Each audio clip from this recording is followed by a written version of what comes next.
place a motherboard battery on an HP. I'm Liz, I'm a certified technician. Let's start.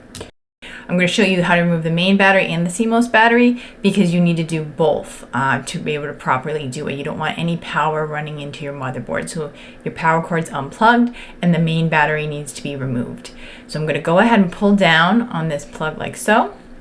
And then I'm going to start working on loosening all the screws.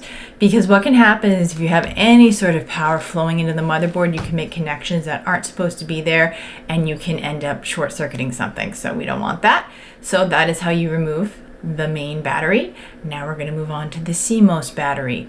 And if you find this video in any way helpful, please like, share, and subscribe for more great content. So we're going to go over two different kinds of batteries. We're going to go over coin size battery and the coin size battery with the wire, removing both. So depending on what you have, we're going to start with the wired one first. So picking up this motherboard, as you can see, here it is.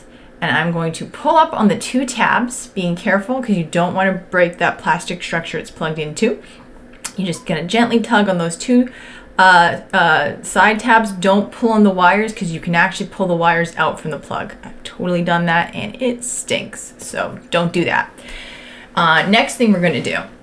Okay, now I'm going to plug it back in. Keep in mind that you'll probably have your motherboard installed. These are just old junk motherboards I have lying around, so you won't have to handle it quite as much as I'm doing it. And that's how you reinstall it. Next, we're going to move on to the coin size battery. This one is a kind of different installation and removal process. So we're going to locate the coin size battery on your motherboard. First step, I'm going to demonstrate. This one is on Dell and the other one was an HP. But it's the same process for either manufacturer. So you're going to take this screwdriver and you're going to insert it here, and then you're going to push it towards the part that's kind of over it, like so, and then it pops right out, just like that.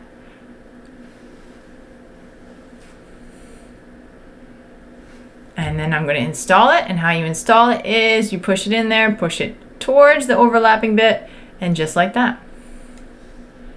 Okay, so that is how you do it from one egghead to another egghead. This is Liz signing out.